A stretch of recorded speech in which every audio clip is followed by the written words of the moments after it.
Podcast is now starting. All attendees are in listen-only mode.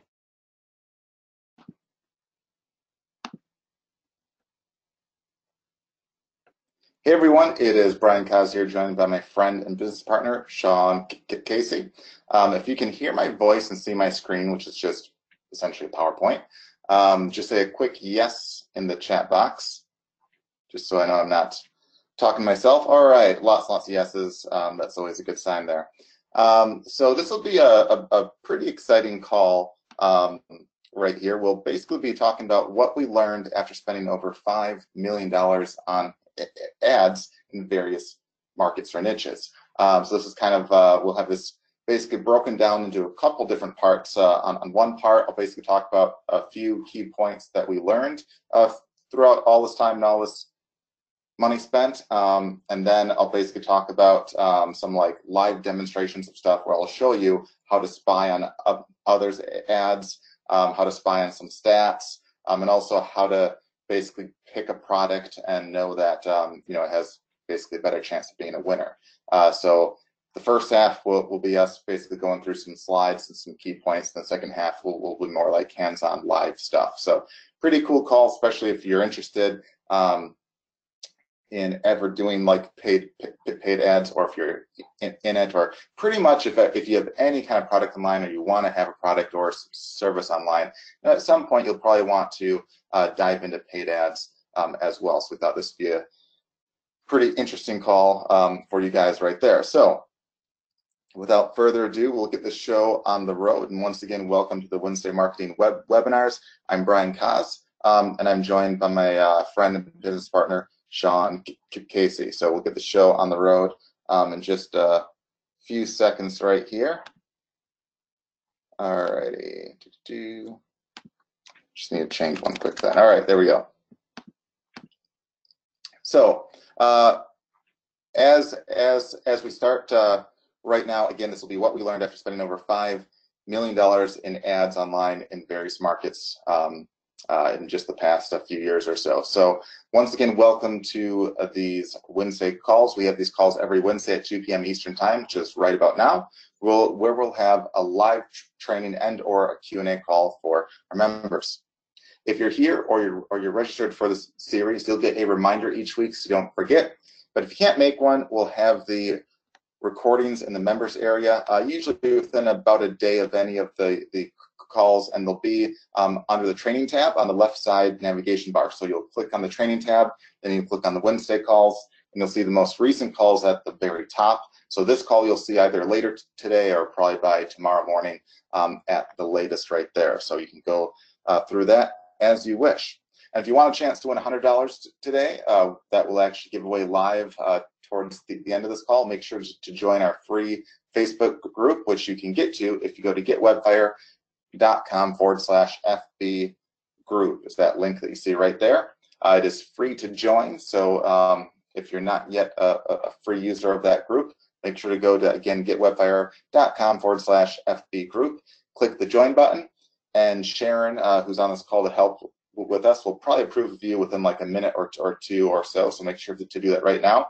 And towards the end of the call, we'll give you instructions on what to do to get a chance to win $100 live towards the end of this call here. Now let's move on to our training for this week, where we'll reveal what we've learned after spending $5 million, actually over $5 million on ads. So here's the overview. First, I'll have a handful of slides where we'll give some key takeaways. Then I'll get into what I think is the fun part, where we'll do like a live demo of spying on your competition to see what kind of ads they have and such. And then we'll also have a live demo of researching and picking products and such as well that you can test without really having to put much or any money into it to start with. Then we'll have a Q&A if there's any other questions or anything left over. We also have Sean's on this call as well, so you might occasionally hear from him, but Sean and Sharon will both be answering questions in the chat as I talk. So if you have any questions, feel free to ask at any point in time, but towards the end of this call, if there's any left, I'll be happy to answer some live as well. And then we'll give some cash away after that. So moving on to the key takeaways from $5 million in ads. Here's just a few random things that we learned after all this time. First is that your offer must be quite enticing and ideally an impulse buy. Now, there are some exceptions here, which I'll share in just a bit. So don't feel like you're out of luck if you're selling like $1,000 thin or anything like that. But in the majority cases, you should really have an impulse buy and super enticing. And by impulse buy, it really means something like under $20. Like if you have a $5 or $10 thin, that's an impulse buy. You don't think twice about it. Whereas if you have like $1,000 thin, there's very few people that just are like, oh, that's cool, it's $1,000, I want it, I'll buy.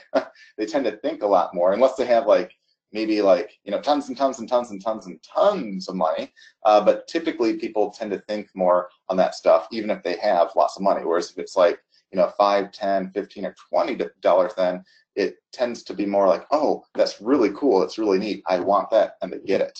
Kind of like, you know, if you're going to, you know, a grocery store or like a shop, and at the very end, when you're at the checkout, you know, you see how you have all that candy and some small thins, you know, right at the checkout itself. Those are impulse buys. It's not like you're like, wow, there's a candy bar for 75 cents. I'm going to research it and see what the reviews of that bar are. And if they are indeed really, really good, because I mean, it looks good, the chocolate looks good, the caramel looks good, the packaging looks good, I think I'll like it.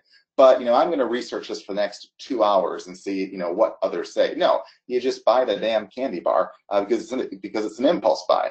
That's kind of what you want with your own stuff. And you need something to get them to take action now. This is something I see a lot of guys oftentimes miss. This can be a limited time deal, a special discount, a countdown timer, a limited supply. You know, you want something where you kind of encourage them to take action now.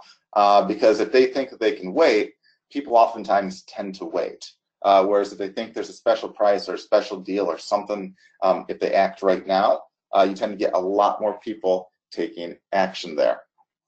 And a big thing is the money is made almost entirely on the back end from upsells, offers you send over email, so on and so forth. A lot of people get like the idea that you can sell like a $5 or $10 product with a paid ad and make a profit up front. Is it possible? Yeah, sure. I mean, there might be things that you can sell for $10 that cost you $1 or $2 that maybe cost you like $5 in paid ads, so you make a few bucks a sale. It's possible to do, it's just a lot more tough. When the more likely case is that, you know, you break even or maybe even lose a little bit of dough on the upfront product, but you make your money on the upsells that they see right then and there, and also on the email follow-ups and all that later. And a lot of people oftentimes tend to not even have a back end, not have any upsells, not have any email offers or anything else, and they wonder why stuff just does not work for them. Because put it this way, if you sell, let's say, you know, you sell a $2 necklace for $10, okay? Now you have to take into account it costs you advertising money to get that buyer. So let's say that you're really awesome at ads, you do a great job, you luck out, and right off the bat, you're getting buyers for $5 a buyer. So, you know, it costs you $5 to get the buyer, plus the $2 for the necklace itself. And if you're lucky, it's the $2 for the necklace and the shipping. You know, you might make a few dollars profit right there. Now that's not bad there, but imagine if your competitor has the same offer, the same necklace, but as an upsell, they're selling a pair of matching earrings and maybe a matching bracelet, and maybe some other necklaces that they might also like, or maybe they're trying to sell them into a jewelry club where each month they get some extra stuff for like a monthly price. So all of a sudden, instead of making like $3 a buyer, they might be making like $10 a buyer, or essentially more than three times as much as you do. So in that case, they can spend more to get those buyers, and they can grow much more fast than you can. And in the end, they'll probably win. That's why it's important to make sure you always have a back end and stuff. I don't care what your offer is. I don't care if you even don't do paid ads, even if it's based entirely on free traffic. You need to have a back end. I've talked to businesses that I've known and worked with, and I've seen guys that have implemented my suggestions that have doubled to tripled the money that they make just by adding upsells. Simple ones too, like nothing terribly even elaborate. So you definitely want to spend some time in thinking of that. And that's without having to pay an extra penny for new sales or anything like that. Now, a good example of a path that works, and again, this isn't like the only path, it's just an example based upon what I'm basically talking about right here, is if you have a free plus shipping offer followed by upsells or basically additional offers, range in price from maybe like 10 to 20 bucks, and then 20 bucks or less a month, and lastly, one or so higher end offer of like $50 plus, that can work quite well, because again, you don't make a lot of money on the front end. I mean, maybe you make a few bucks there if you're lucky, but you make it on the back end. So that's a good example of a funnel right there. You also want to make sure to monitor the comments in your ads, respond to them, if you're doing like Facebook ads and stuff, and hide and not delete the abusive commenters. And now by abusive commenters, these can be like other competitors that are saying, don't buy here instead, where it's clearly them, or the super negative people for no reason at all. Like these, there's some people out there that just bash anything and everything. You could give out a $20 bill for $5, and there's people out there that would complain about that, saying, oh, they charged me $5 for 20 bucks. This is a ripoff, blah, blah, blah. Whereas, the majority of people would be like, hey, this is like a no-brainer deal. I just made $15. But there's always some that will complain about something, or that they'll say, man, I spent $5 and they gave me 20, but they gave me the 20 in $1 bills or $5 bills instead of a 20. I'm super pissed. I mean, people complain about everything. So what you want to do is make sure to monitor those. Now, if they're really abusive, you want to hide them, not delete them. Here's why. If you delete them, we've seen from our stuff that sometimes sends up red flags to Facebook, like you're trying to hide a little too much. Whereas if you hide it, which is just an option when you click on the comment, you can hide or delete. If you hide it, it doesn't seem to send up the red flags, but no one else can see that anyway. So that's something to keep in mind. Now, having said that, what some people do, which is a little too far, if someone has legitimate complaint, about your product, like let's say you're selling, I don't know, let's say you're selling a watch or like a necklace, and someone says, hey, it's been a week and I haven't received my necklace yet. This sucks. Is this a scam? Don't just, delete that, or don't just hide that. Instead, respond and say, hey, thanks for your comment. If you're shipping, let's say your shipping takes up to 2 weeks, make sure you say, hey, this can take up to 2 weeks to be received. If you haven't seen it or if you don't see it within the next week, let us know here, and we'll be happy to send you a new one, expedited, or something along there where, they see, hey, you're responding back, you're a real person, you care about it. Or if they say, hey, this sucks, I got your mug, and, it immediately broke. You can then say, like, instead of hiding that and ignoring that, respond in the comments and say, hey, sorry to hear that. Don't know what happened there. Ours are made very, very durable. Not sure if you got, a defective one or if something happened when it shipped. But feel free to email us here. Let us know, your name and your email that you ordered from, and we'll happily send you a new one free of charge, expedited right now. Because what happens is you turn a negative person then into a positive person, where they're like, whoa, I didn't expect them to, be that nice. And to everyone else who's kind of like, they don't quite know you, they're like, hey, here's a person that's complaining about it, and they fixed the issue right then and there. I kind of like it. So you give them the reassurance then that the prospects then are like, oh, wow, even if something goes wrong, they fix it right then and there. They have the reassurance, and then they buy. So definitely make sure to monitor that. The last thing you want to do is leave them unmonitored, because it can actually reduce the ROI greatly in the ads that you have, and it can have a good ad set turn into a bad one very, very quickly. Now, for Facebook ads, you absolutely want to use the Facebook pixels and optimize for leads first and later sales. You don't want, like, there's a lot of guys that just optimize for, you know, lots of traffic or views, and they don't really care about leads or sales at first because they think that will help. Now, there's always exceptions, but in the vast majority of the cases, you want to optimize for leads or sales. So if you're trying to, like, if your sales price is like a $5 to $20 thing, you want to fairly quickly start to optimize for sales. If your price point is like $1,000 or $5,000, where you won't get a lot of sales immediately, then you want to optimize for leads first, because you can get a bunch of leads in, because it's not likely that you'll get tons and tons and tons of like $1,000 or $5,000 sales right off the bat, because you want, you know, at least 50 or so of each to start getting good data. And the more you get, the more data Facebook and places can basically get off you to start to optimize those ads for you. So definitely use those pixels. I see a lot of people oftentimes have Facebook ads where they don't use any pixels at all. They don't optimize for anything like that, and the chance of their ads working typically are very, very, very slim. Now, once you have a good Facebook pixel, you can start targeting more broad instead of just targeting by interest. And here's why. And this goes against what a lot of people think. So a lot of people think that, you know, let's say you sell jewelry, okay?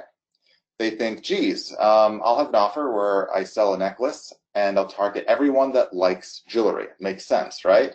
You know, it does to the average Joe, but if, let's say, you get 100 sales or, you know, 500 sales of a necklace, Facebook has probably thousands and thousands and thousands of data points where they can see who the buyers are. And it might be that a lot of the buyers don't necessarily say that they like jewelry. There might be something else that they have in common. It could be like weird stuff. Like, it could be that, hey, people tend to like one of these bands and they tend to be a family that lives here, and they tend to, you know, like tons of little things that you don't necessarily pick up on. And what you can do is, well, your competition that sells jewelry might be trying to target those that like jewelry. You can target much more broad and just say, hey, I want to target basically everyone, but just optimize by your pixel. So what Google then does, or you can create like a lookalike audience and stuff. And what, or not what Google, what Facebook does then is that you can basically not really even target by interest and still get a very targeted group of people that you're sending your ad to. Now, this can reduce your cost because you're not competing with the exact same ones, but you're still optimizing kind of laser targeted by their means right there, because they have thousands and thousands of data points that they're looking at right there. Now, having said that, you also want to know your data. You want to use Facebook's breakdown feature, you know, if you're advertising there, or better yet, use automated ads, which is, you know, our software tool for Facebook ads. And here's why that's important. So a lot of people, I find, oftentimes don't really know who their prospects are. They don't know who their buyers are. Like, I had a guy who claimed to be like the #1 Facebook expert once. You know, we hired him for a lot of money just to try to run some of our own ads to see if he could beat our stuff. And a lot of what he did didn't make a ton of sense and actually hurt like a ton more. Like, it didn't really help at all. And the reason why, he was assuming that he knew what the prospect was instead of looking at the data. Like, for instance, in one of the markets, he thought that the ideal buyer would be under the age of 40. Based on no data, just what he thought. He thought, hey, this is like a trendy thing. It'll probably be people that are under 40. So he would target only people under a certain age. I forgot if it was like 35 or 40 or what, but it was some like younger type age right there. But if he were to have looked at the data or listened to what we were saying, in that niche, the majority of the buyers were actually older. They were well over 50, in a lot of cases over 60, where, you know, if you didn't look at the data, you wouldn't know that. Now, in other markets, it might be the exact opposite, but you don't know unless you look at the data. And too many people think that they know, instead of, like, for instance, let's say that you're selling an Xbox or PlayStation game, okay? A lot of people would think, oh, well, duh, of course you want to target, you know, maybe people that are under 30, because you think, hey, you know, teens and college kids and people under 30 are, you know, more likely to play games, or those are the people that you see on the commercials and stuff like that. But there might be a problem. Maybe it might be, hey, even though there's a lot of younger people that play games, maybe it's the males between the age of 30 and 40 that tend to buy more of them, that tend to have the money to buy that stuff more. Or maybe it's the grandparents that are like 65 plus that tend to buy the games as gifts for their grandkids or for their kids. You don't know. And people start to assume that they know who the prospect is instead of looking at the actual data. And the vast majority of time, I see guys that assume completely incorrectly. Even another example I saw one time, that there was a person that was selling jewelry, and they thought, hey, it's near Valentine's Day, so they thought, hey, I'm going to target men because they're going to be buying the jewelry for their wives and girlfriends and stuff, right? Makes sense. You know, logically, it kind of makes some sense. In reality, what happened in the end, they got a much better ROI when they went after the women, because if they looked at their data, they would have seen ahead of time that the women were the better buyers. Now, it might not make sense. It might be like, well, it's Valentine's Day. If you're buying a gift, wouldn't you think that it'd be the men that would buy it for the women? You know, but it might be, hey, maybe a lot of the women are buying themselves a gift on Valentine's Day, or maybe they're suggesting it to the guy, or, you know, whatever it might be. You know, they were getting a larger ROI when they went after the women. So be careful to assume even stuff that you think is really obvious might not be obvious and might not be true. So definitely know your data. Luckily, if you use automated ads, it can automatically optimize and look at all that stuff for you. Inside of Facebook, you can get some of the basic stuff like the age and the gender and all that. If you use what they call, there's just like a breakdown feature right there. So definitely know your data. Also, another big thing is that the images you use on your ads often can make a huge difference in terms of the ROI that you get, because they need to stand out and summarize what your offer is as well.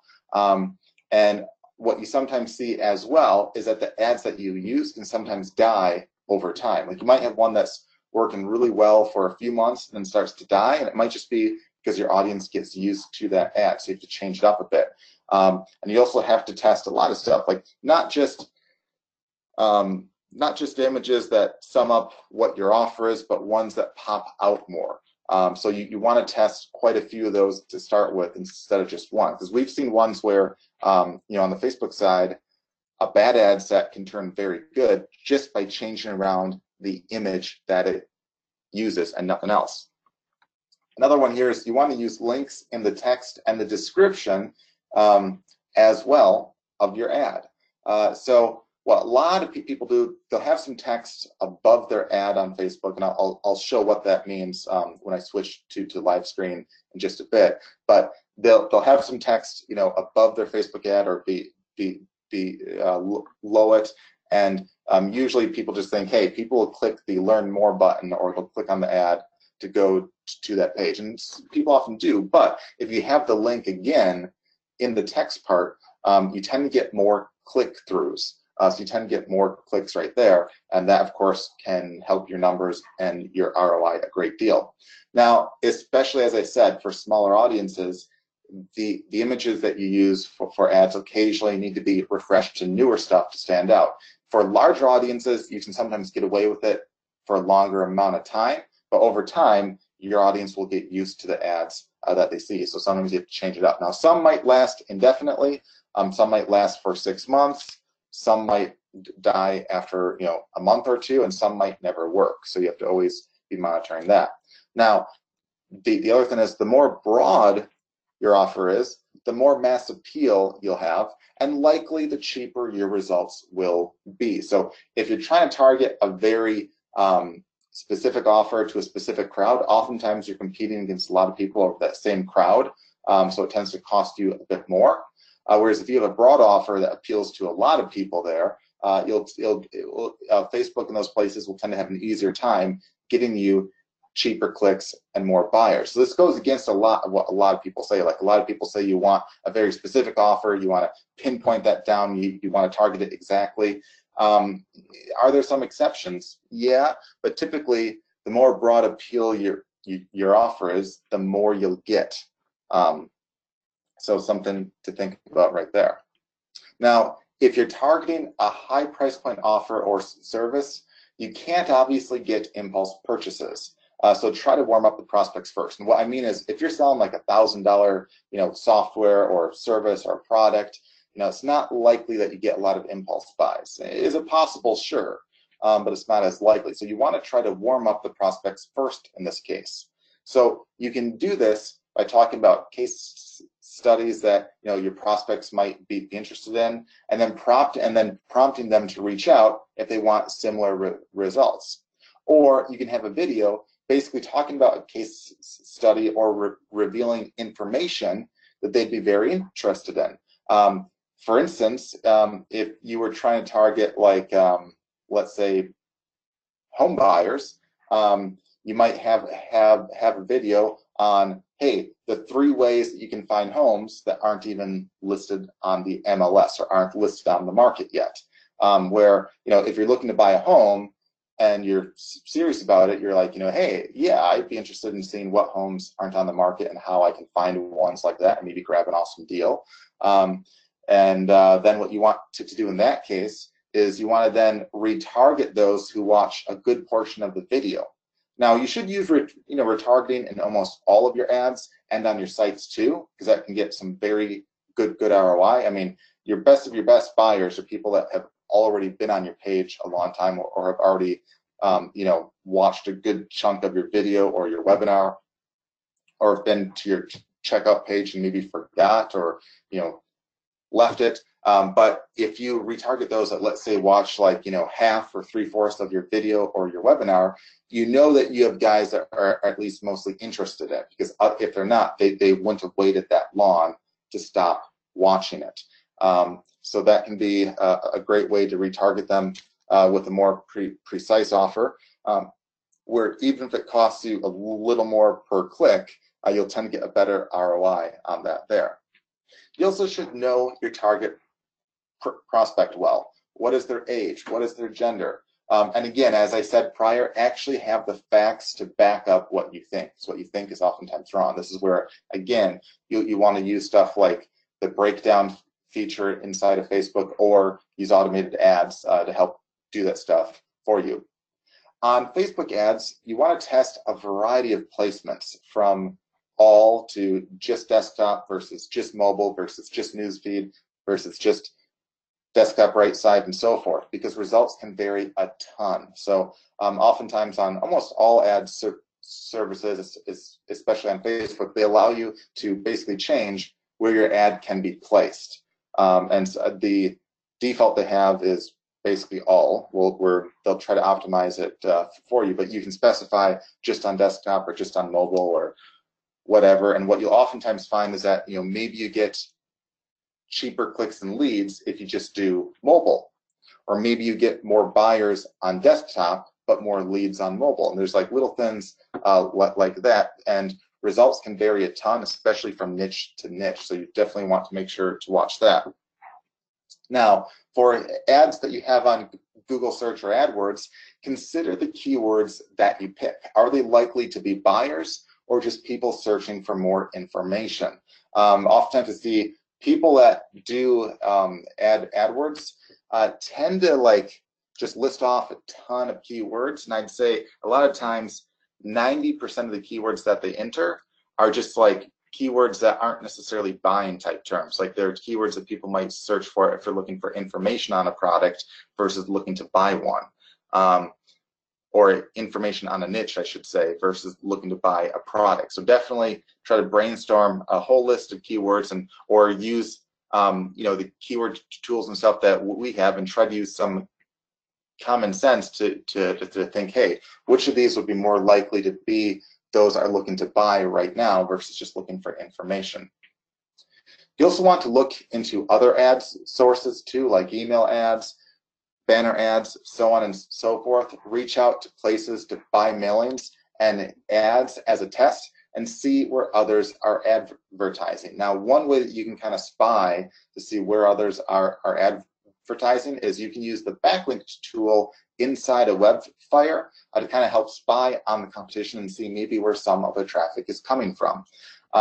Because I see guys oftentimes ignoring email ads and banner ads and stuff like that. And what's great about stuff like email ads is that if people are responding to an email ad, you know that they're probably responsive to what? Email. So that means you can probably get more money out of those leads than one maybe off of Facebook, which might be less responsive on the email side. Not in all cases, but it's something that a lot of people oftentimes ignore, yet there can be a lot of money in those. And oftentimes, like, 1 or 2 deals you can get in place can last a really long time and have a great ROI and can make or break a business all by itself. Also, don't try to be the only person running an ad unique to just you, as there's likely a reason why no one else is doing an ad like that or selling something like that. Oftentimes I see guys that have the mentality that say they need to be the first person and the only one to sell that product or service, or the only one to have that kind of ad. And that's kind of failed logic, because it's kind of like saying, hey, there's maybe a reason why you don't see those ads, or maybe a reason why you don't see a lot of people selling those products online. So let others fail for you instead of you trying to fail the hard way. So if you see other ads that appear to be working, try to spy on them and try to mimic them versus trying to start everything from scratch yourself.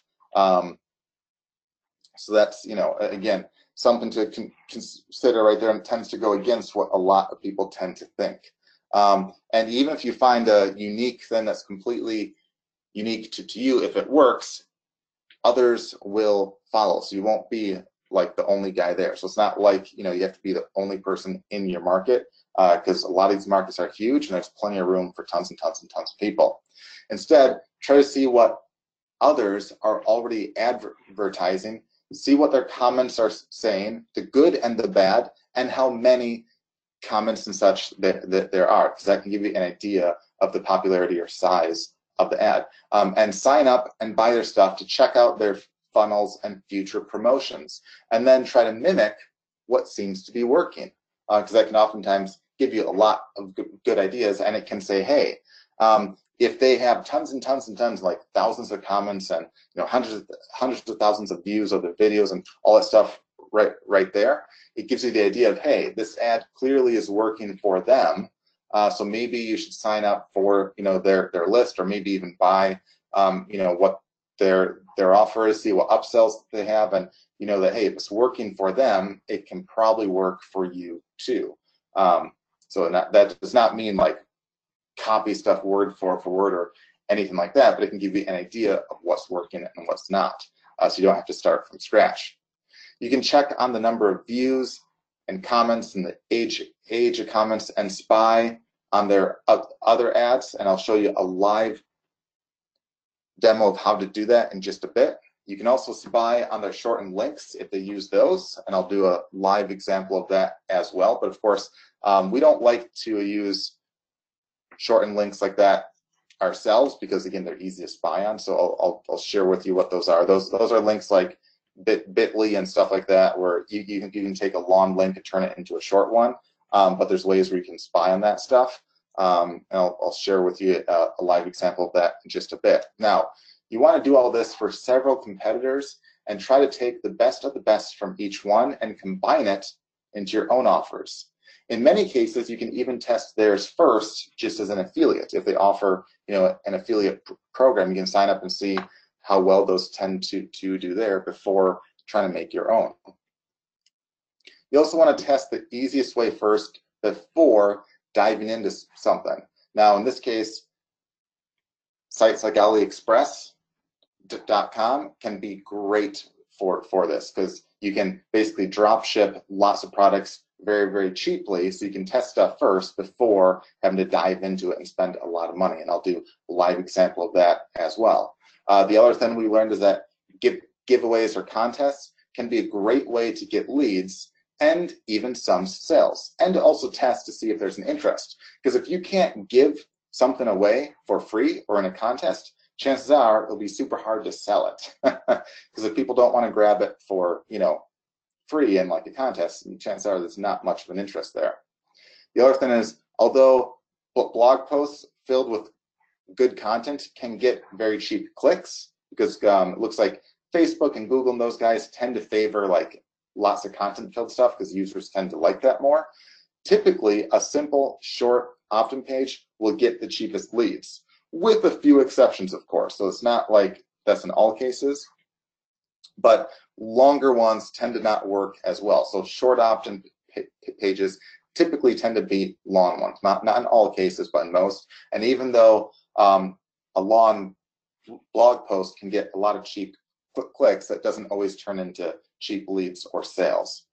Now, the statement that the money is in the list is also very true here. So don't ignore email leads. Oftentimes, people focus only on sales, and they lose the fact that their biggest asset might be in the lists that they're building, that a lot of people oftentimes completely ignore instead of emailing additional offers to those, whether it's your own offers or affiliate offers, and making money off that. And of course, last but not least, know your numbers and what the true value of the sales and leads are. This is a question that I'd say 9 out of 10 guys, if I ask the question of, well, what are your leads, what are your sales worth, 9 out of 10 will either say, I don't know, or they'll guess. And their guess will be way, way, way off.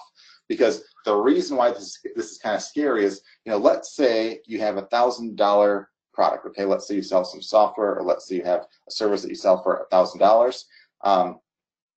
And let's say that's just on the front. And over time, the people that buy that maybe are likely to buy more. And let's say on average, you make $2,000 off a $1,000 buyer over time. What's kind of silly is that there's guys that, if you knew that you made $2,000 off a $1,000 buyer, how much would you spend to get the $1,000 buyer? What would you guys say? All right. So in fact, yeah, you can answer that in the chat now. So if you knew that for a $1,000 buyer that over time you'd get $2,000, and you actually track that and knew that, how much would you be willing to spend to get that $1,000 buyer that you knew would turn into $2,000 in time? All right. Let's see what your answers are here. Okay. Okay, I see a lot of people saying 50%, 1,000, 1,000 plus 1,000, at least 500, 10 to 20%.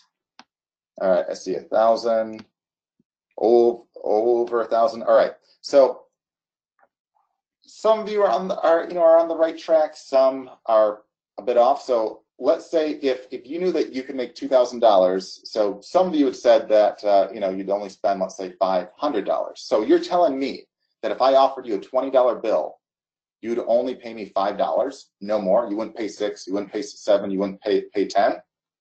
Hey, Brian. Yeah.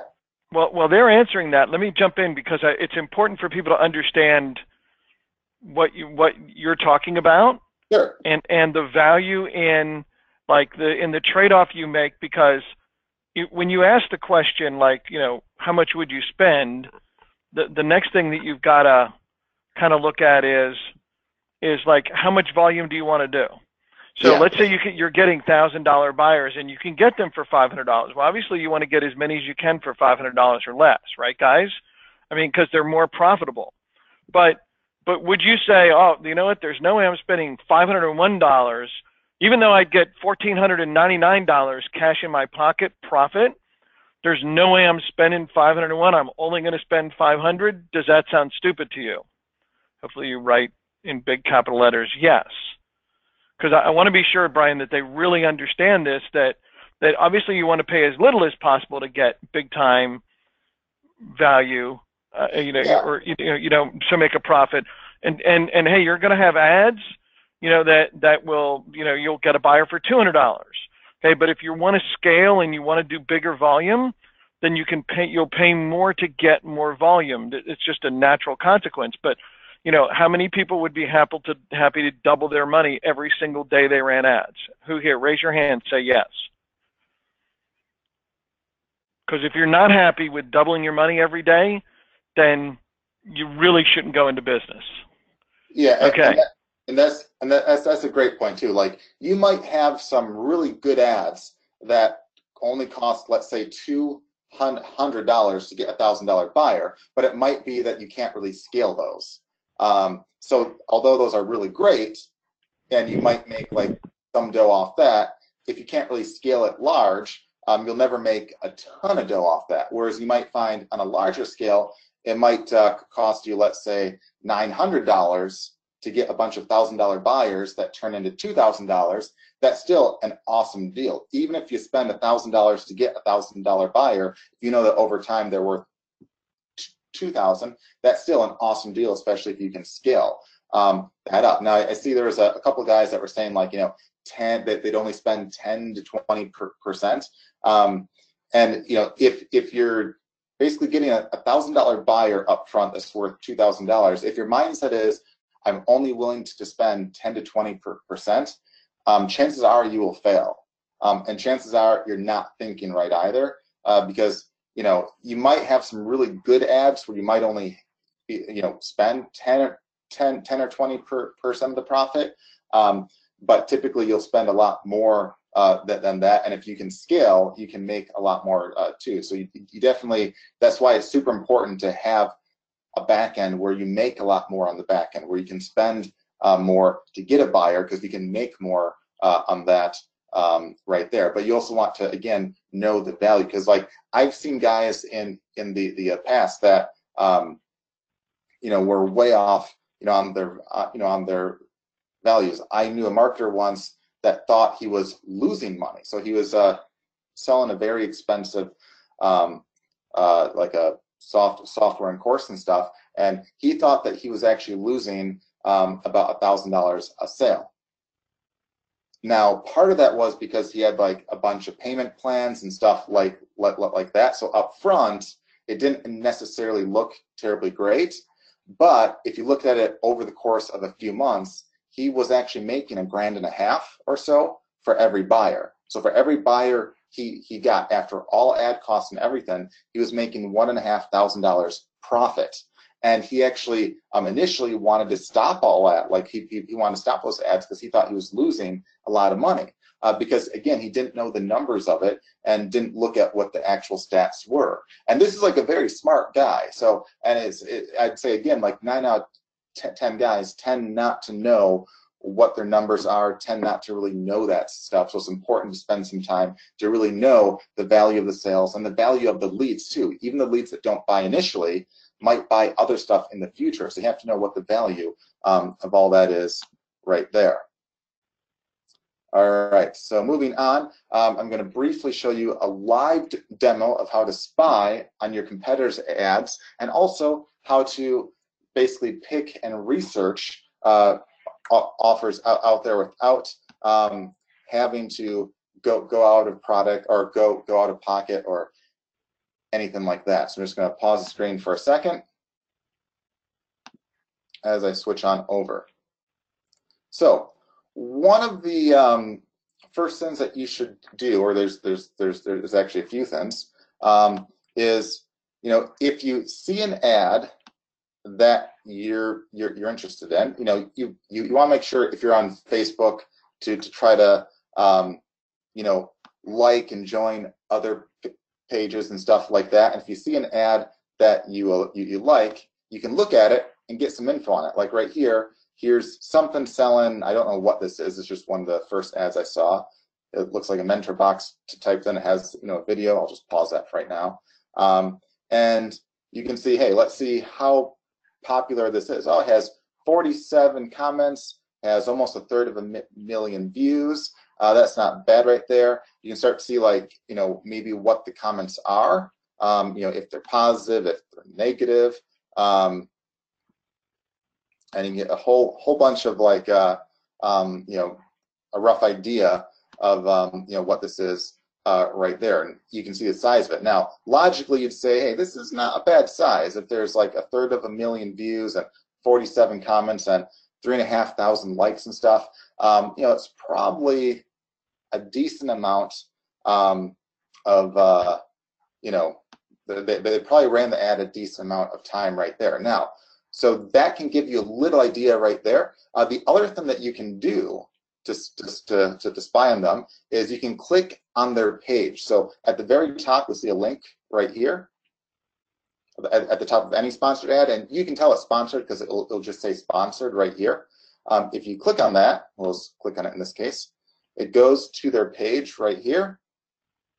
And what you can do is on the left side, you want to go to info and ads. So where it says right here, info and ads on the left side. If you click on that, it will show you all their sponsored ads that they're currently running. So in this case, you can see all the different ads that they have, and it can give you an idea, like I think this might be the one that we saw. You might get an idea of what seems to be working. It can give you ideas of different ads if you like this idea here, or if you're in that niche and stuff. And you can just see what they're basically doing. And like you can see, hey, are most of their ads videos? Are they posts? You know, what exactly is it? In this case, he has a lot of videos, so maybe in this niche right here, that might be a good one right there. And yeah, it can give you some ideas and stuff right there. Now, if you see the ad itself in your own feed, you know, you can see the comments and likes and all that stuff right there. Now, the other thing that you can do is, let's say you don't see an ad. Let's say you're interested in real estate investing and you don't see, and you want to sell, you know, your own real estate investing course, and you don't see any ads, you know, in your own feed or anything like that. What you can do is you can go to the search bar and you can type in real estate investing or whatever niche you want, like weight loss, dogs, zombies, whatever you want, whatever your niche is. And then you go to pages. So instead of all, or instead of searching for people, which is what the majority of people would do when they do a search, you click on pages after you do your search right here. So in this case, I typed in real estate investing, then I clicked on pages, and you see a whole bunch of pages right here. Now there's tons and tons and tons and tons of them, and more of them will pop up there. And I can just click any of these just to get an idea. So here's one, looks like there's almost 1/3 of a million people that like this page right there. So let's just go with that one there. So I'm going to click on that. Looks like it's the Clever Investor. You see they have a bunch of posts there, but what you can do to spy on them to see if they have ads. Now, not all pages out there will have ads, but a lot of them do. You go down again on the left side where it says info and ads. You click on that, and you see all these posts where it says sponsored. Those are the sponsored ads that they're running. So it can give you some idea of what they're doing. And right off the bat, I can tell you something right here. When I previously said in the tips that it helps to have a link in the text, this is what I mean. So the text is the text that appears above your video or above your image. If you add a link, which you can in the Facebook ad maker, if you add a link, that can increase your click-through rate by a decent chunk right there. Instead of just having like a download or get more info button right there. So you can get an idea, you can spy on your competition right here, see what they're doing, what kind of ads they have, and get ideas of maybe how you can mimic stuff.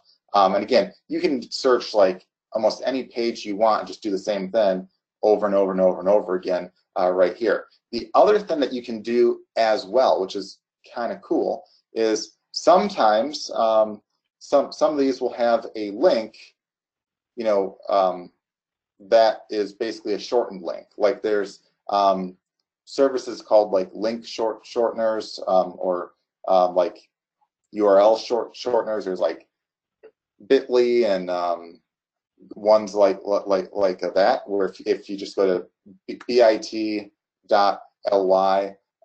or bitly.com, I think that also forwards to the same place. People can shorten links and stuff, so they can turn like a super long link or like an affiliate link into a short one. And some people will post these in their ads, like they'll have the links to their pages.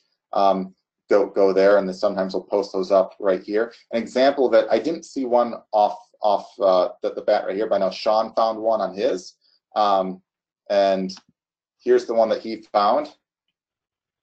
He found a back pain one, so maybe Sean was previously in some back pain or something, and now, or maybe Sean's just old. Yeah, or he might. There's that possibility.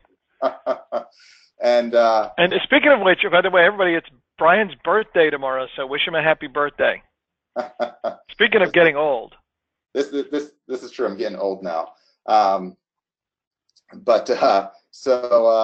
Yeah, so thanks for the birthday wishes, guys. But right here, here's an ad that Sean found that you can see in the link here. They use a Bitly link. You can see it because it says bit.ly / and you have like a shortened link right there. Now, as you can see here in this ad, again, like we talked about, you can see the amount of comments, you can see the views. So they have 500,000 views, 81 comments, 514 shares, and lots of likes and stuff here too. So you might say, hey, for a back pain thing, that seems to be maybe a decent ad right there. But what you can do to get even more info, you can actually, if you copy this link right here, the Bitly link, what you can do is you can add a plus at the very end of the link. Just add a plus, and it gives you the stats. So a lot of the URL shortening places, they have public stats available. So in this case, for Bitly, you just add a plus to the end of the link, and it'll give you the stats. Like here we see, hey, they have 13,000 clicks right there, and you can see kind of a breakdown of the amount of clicks over time. Like you see right here, hey, it looks like most of the ads were towards the end of September. They had a lot of days that were like 2,000 plus clicks, and now they're down to like 700 clicks. So maybe they were trying some new stuff right here, then they tried to optimize it more. Where hey, maybe that says they're leaving this ad up because they found that, hey, maybe a fourth of their ads seem to work, a fourth or a third seem to be working quite well there, and they optimize their campaign and they're continuing to run it versus stopping it immediately, because it looked like, hey, they had a big day right here, then they kind of toned it down a lot because maybe stuff was not working, and then they started to ramp it back up, and they found basically a steady stream of traffic, so you can get an idea of if it's working. So this appears to be working so far. Some of these will go on for, like, they'll have a lot more data because they'll have a link that they'll maybe use for a longer amount of time, so you can see even more stuff off them. Another service. Hey, and Brian, while you're on that page, guys, the other thing that I do for anything that I'm like trying to spy on like this, when I can see that like they've started to run this, is I save these URLs. So I have like notepad files, text files, where I like, when I go spy on somebody, I copy and paste over links to ads, links to Bitly, all that stuff.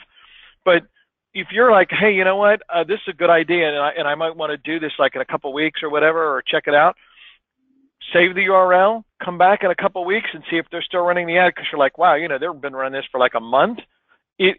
Clearly it's working. Like, no one accidentally leaves ads running for a month that aren't working, that are given 700 or more clicks a day, right? So it's not only what you learn today, it's what you can learn in the future, because you'll be like, wow, they're still running this ad, or hey, they stopped that ad, right? So think about that as well. Sorry, yeah, Brian, go ahead. Point. So like, again, you can save this, come back to this link and just see if they stopped it or if they continue to run it and stuff. Now there's lots of other shorteners and stuff out there. Bitly is a popular one. If you just search URL shorteners in Google, you'll find some. And then if you search how to look on the stats of whatever service, you'll see how, because they can change a bit. Another one, there's an older one called, is essentially a Google one called GOO.GL. They actually stopped allowing you to make those. So this is like an older service. They stopped that, I think, back in like March or April. But you can still track the stats, and there's a lot of people that still have some stats on it. And what you can do is, if you take the link itself, like here's a link right here that was found. If you take the link itself and you use what you essentially do is you would then go to goo.gl/, and then you add the # followed by analytics, so pound analytics / and then you paste in the link, and then / all_time. So you might just want to. Hey, Brian. Yeah. Hey, Brian. If you take the Google link and you put a plus after it, it kicks to that analytics. It does the same thing too. Yeah. Oh, good. Well, that's yeah. easy. Yeah, you have to have that particular link because I copy and pasted that link to you, but not the plus one. Okay, yeah, so that saves even more. So if you just add but you could otherwise just follow that format there and put in any of the Google codes, and it would do that. Yes. Yeah, so it does the same thing. The plus, I did not know that was even a faster and shorter way right there. But if this is a shortened URL, you can get some extra stats on it. Like you see right here, hey, they have 45,000 clicks. Almost all of these appear to be in July. And what's interesting is you can see, hey, looks like the vast majority come from the mobile side of Facebook, and slightly less come from basically the desktop side of Facebook. So it gives you an idea, and most of these appear to be from the US, and you get some like basic ideas of where they're targeting, where their buyers are, and the amount of traffic that they're getting. So this is kind of a cool way to spy on them, and you can then say, hey, looks like they're targeting more than just the US, although a lot of it is in the US. You can kind of see what they're doing, and maybe say, hey, I never thought to target Brazil, but they appear to be doing it. Maybe it's for a reason, and maybe you should try that. So that's another cool thing that you can do right there. So that's all pretty neat. Another thing on the Bitly side, which is the first one that we showed off, that's the one we showed off right here, I think, where you just add the plus to the link you find, and it will give you extra info like that. You can also, this is kind of neat right here, if you don't know like a link offhand, like if you don't know the Bitly link itself, you can actually type in the normal link to the website, like yahoo.com, and then click shorten, and it will create a link for you. But if you click on the little stats right here, it will tell you the number of people, or first the number of others that have created shortened links to that same URL. Like in this case, there's almost 4,500 people that have a shortened link to Yahoo.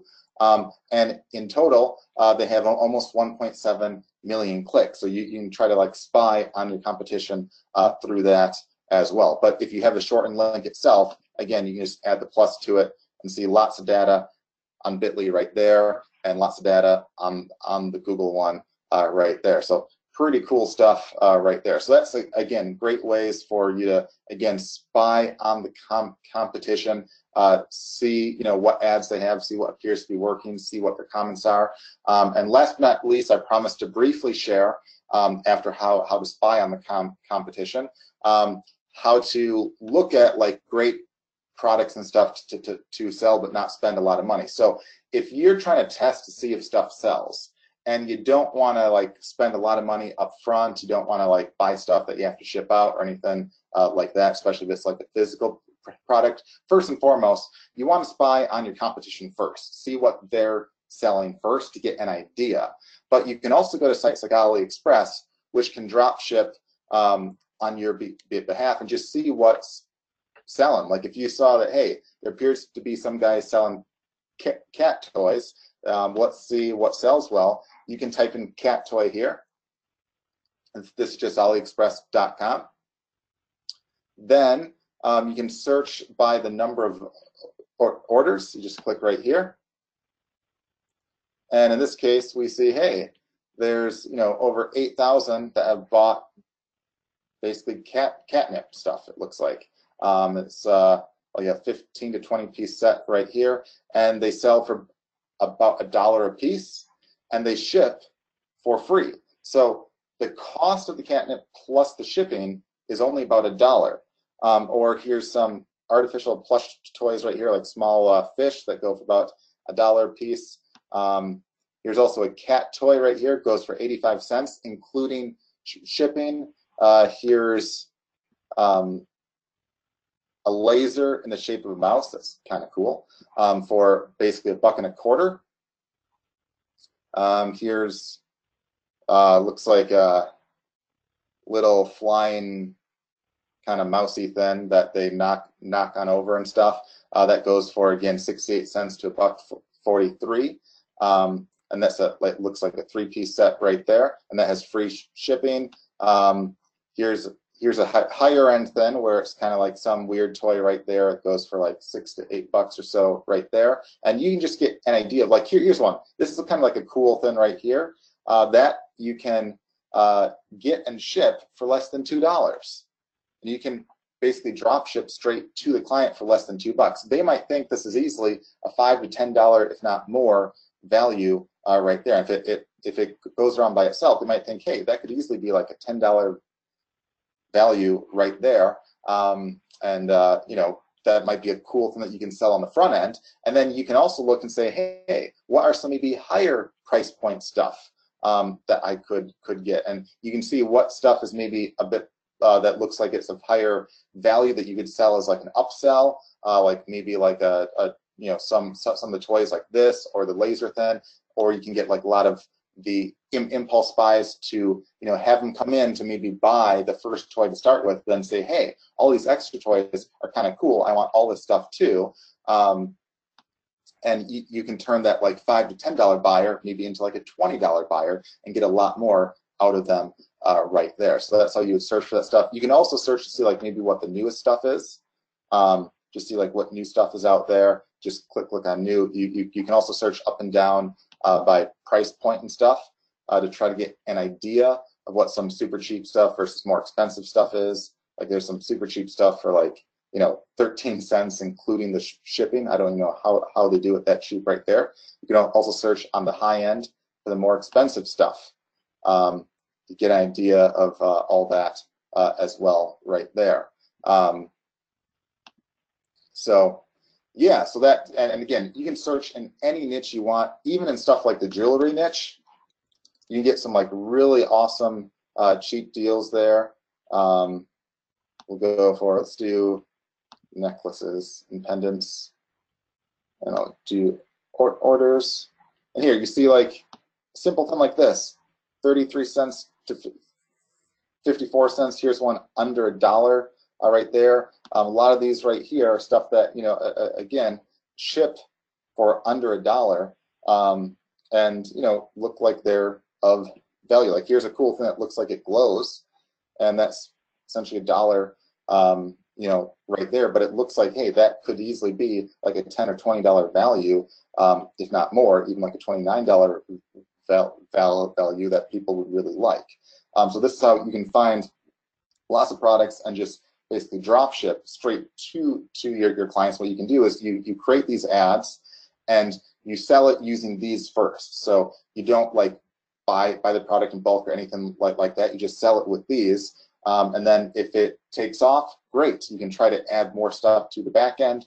You can try to maybe ship some stuff to yourself to buy some stuff in bulk to get an even lower price, or just keep it as is right there. And you can kind of build out the funnel, because if you can get the front end to convert, you can always build out the funnel later. You don't have to have an elaborate funnel to start with, but if you can see, hey, I can get a necklace for $1 and I can get a buyer for $5 that I charge $5 too, that's awesome. You break about even, And then you can say, hey, now I can start to work on building the upsells and seeing if I can get them to spend $10 or $20 and make even more off that right there. So another great site here and a great way to kind of test stuff first and foremost right there. So I'm just going to pause the screen for a second as I go back to the PowerPoint. I know we've gone a tinge late, but there's a lot of stuff to show off there. All right. Now, of course, if you guys have any other questions, I know a lot of you have been asking in the chat box, and Sean and Sharon have been answering you, but feel free to ask. And of course, make sure to go to our free Facebook group at getwebfire.com/FB group. And to win some cash, here's what you have to do. So within the past hour, Sharon has a post. Make sure it's the right post. We'll say it's within the past hour that she posted it. It'll ask what you thought of today's call. If you leave a comment within that post right there on either what you thought or suggestions for like a future call or anything like that, we'll pick a random winner live in just a couple minutes right here. So just leave any comment within that post right there. We'll pick a random winner live. We'll do the drawing live in front of you, and we'll pay someone $100 through PayPal on the spot right here. So make sure you go there. It's just getwebfire.com/FB group. Again, getwebfire.com/FB group. And we'll pick a random winner in just a couple minutes time. And I'm just going to switch screens once again. Hey, Brian, so let me just answer a couple quick questions while you're switching over there, because I know a lot of people have already commented how great the training was today. Somebody was saying, so, you know, like, kind of a couple of things people are kind of asking, like, they might not be sure of the competition or how to spy, but here's the thing. If you're, let's say you want to sell cat toys, okay? The first thing I would do is I would go to Google and I would search for pages that are related to cats, of which you'll find about 678 million, okay? And then I would look for the ones that are most popular. Okay, and I would just go to those pages and I would just click to like or follow all those pages. Like, just go follow like 20 or 30 or 40 of them. And the reason you want to do that is you now have tagged yourself inside of Facebook as being interested in cats, right? And now you will find that you'll start to see ads for cat-related stuff, because you just raised your hand and said, hey, I like cats. Look, I like 30 things that relate to cats. I like cats. And then you'll start to see ads from people with cat-related stuff, or, you know, so whatever your niche is, you want to go, you know, interact with lots and lots of pages that are related to whatever niche it is you want to sell into. Now, that doesn't mean you're only going to see ads about cats, because you're going to see ads about a lot of other different stuff as well, but that's going to start to get you that. And then once you start seeing ads and clicking on ads, you'll see more ads, and you can interact better with the stuff that you're trying to get access to be able to check into. So good thing. And then somebody else asked, how do I give it a free gift and make sure they still buy my affiliate product? And I assume that question is related to, you know, if I offer a free gift if they buy through my link, how do I know they bought? Well, we make them forward the email, the email. So you just say, you know, after you purchase, forward your order confirmation email to this email address, which will be yours, and then you can look up and be like, oh yeah, somebody bought it that date and time. You know, it's most likely this person. Now I will, you know, email them the link to get whatever the freebie was. Okay, so you wouldn't give up the gift until you actually verify. You know, that's an old statement: trust but verify. Yeah, and we believe them, and then we verify it. Yep, and unless the question might be when I talk about the giveaways, how would you give something away and sell it at the same time? It wouldn't have to be the exact same pen. Like you could say, hey, enter for a chance to win, you know, a free cat toy, like, and you could show off a certain cat toy, and then when they enter, you know, you could say thanks and say, well, notify the winner by, you know, email, yada yada. In the meantime, make sure to check out our special offer right here to grab some other cool cat toy stuff, you know, for free, or like essentially discount, where then you'd have basically like an upsell to the other cat toys and stuff. So you know that if they're interested in maybe like a cat house, they might be interested in a cat toy on the thank you page. Like say, hey, thanks for entering for a chance to win, you know, a free cat house. In the meantime, just for entering, you know, here's a cool free cat toy that you can grab for free. Just pay the shipping and handling, and you can kind of get them into a funnel and start to actually pay and buy stuff that way as well, in case that's what you were asking right there. All right, I'll give you guys maybe another 10 seconds to leave a comment right here on this post towards the top, posted 48 minutes ago by Sharon. To leave a comment, just click on the comment right here. Of course, we always like likes and shares too, but leave a comment and we'll pick a random winner off that. All right, 10, 9, 8, 7, 6, 5, 4, 3, 2, 1. All right.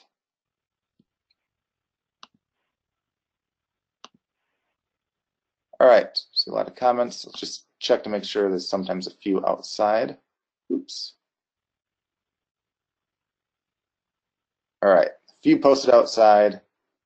That's okay for right now. All right, we'll count.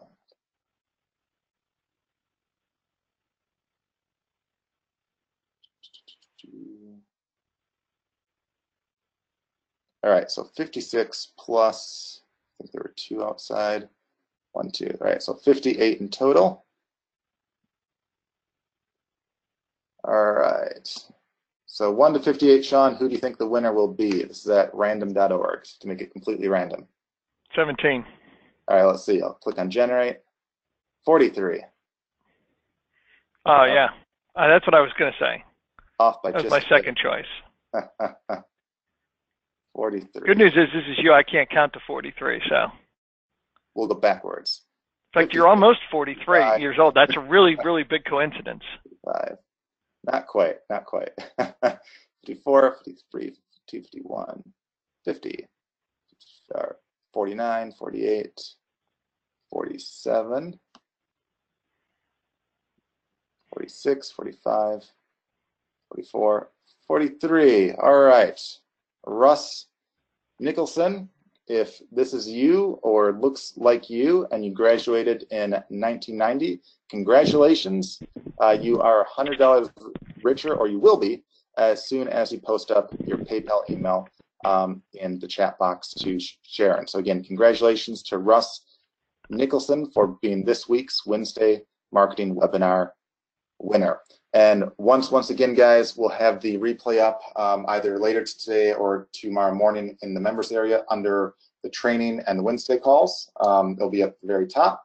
And if you have any questions, or if we accidentally missed anything like that, you can feel free to write us at support@webfire.com, or within the members area. If you go to the very top, there is a support link that goes to a help desk right there. So once again, guys, congratulations for being this week, or for being on the call this week. And again, congratulations to Russ Nicholson for being this week's winner. And again, we have these calls every Wednesday at 2 p.m. Eastern time. So with that, hope you have a great rest of the week, and we look forward to seeing you next week, again, Wednesday at 2 p.m. Eastern. So with that, guys, have a great rest of the week, and we'll talk to you later. Take care.